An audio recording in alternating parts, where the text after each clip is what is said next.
그래서 이런 그 서비스 전이와 음. PTC가 제공하고 있는 이제 SLM 솔루션들을 활용한 이제 대표적인 케이스들을 좀 말씀을 드리겠는데요. 네네.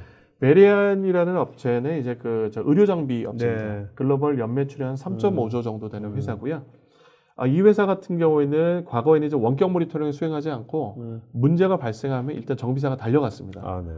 자, 그러다 보니까 여러 가지 이제 비용 부분이 발생을 해서 원격 모니터링을 사용을 해서 거기서 현장 방문을 42%를 절감을 시켰다고 합니다. 네. 미국 같은 경우는 방문 1회당 대략 한 비용만 200만 원이 들어간다고 해요. 기본적으로. 비행기 타고 막 가니까. 그렇습니다. 워낙 네. 시간도 많이 걸리고. 예.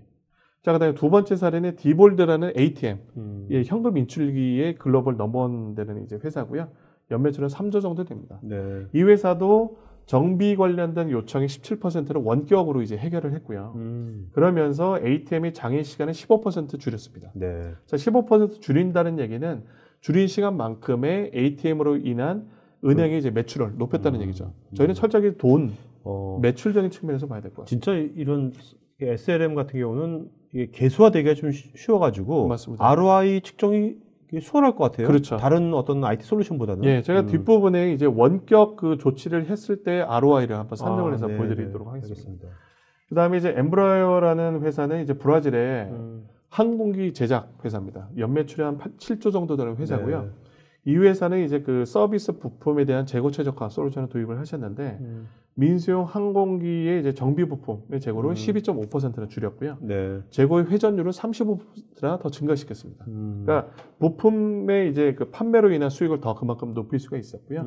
그리고 이 솔루션을 도입을 통해서 재고를 절감하게 되면 관련된 이제 부수 비용들, 간접 비용들이 많이 좀 절감이 돼요. 예를 들어서 창고를 유지하는 비용이라든지 그렇죠. 재고를 관리하는 그 관리 비용이라든지 이런 네. 비용들을 연간에서 한 500억 정도 야. 절감을 한 성공 사례죠. 관리 비용만 500억이네요. 그렇습니다. 그리고 또 하나의 사례는 트레인, 앞부분에서 말씀드렸던 이제 산업용 공조 설비를 제공하고 있는 회사는 이런 SLM 솔루션을 도입을 하면서 제품에 대한 이제 가용도, 업타임을 연간 99%를 고객들한테 보장을 하고 있고요.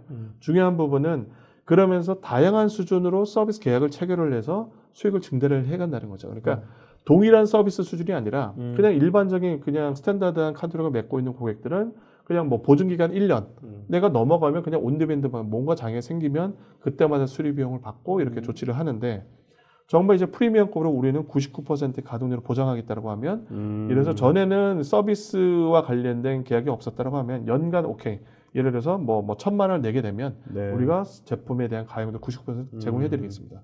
이런 식의 부가 서비스를 제공할 수가 있다는 거죠. 네네네. 자, 지금까지 쭉 이제 글로벌 기업들만 나왔는데 맞습니다. 이제 국내 기업도 글로벌 기업도 많잖아요. 맞습니다. 네, 국내 기업 사례도 있는 거죠? 여기는 국내 없지만. 기업 사례들은 네. 제가 이제 지금 뭐 퍼블릭하게 말씀드릴 수는 없습니다만 국내 이제 굴지에 네. 글로벌한 굴지에 이제 S전자, 네네. L전자 같은 경우에는 이제 재고 최적화 솔루션을 도입을 해서 애프터 서비스용 부품을 이제 관리하고 계시고요. 네. 또 국내 이제 중장비 회사 중에 한 곳, D사 같은 경우에는 이 아까 말씀드렸던 글로벌과 관련된 제품, 부품의 그 가격 정책을 네. 수립을 하고 관리하는 그런 솔루션을 도입을 해서 실제적인 효과를 거두고 계십니다. 네.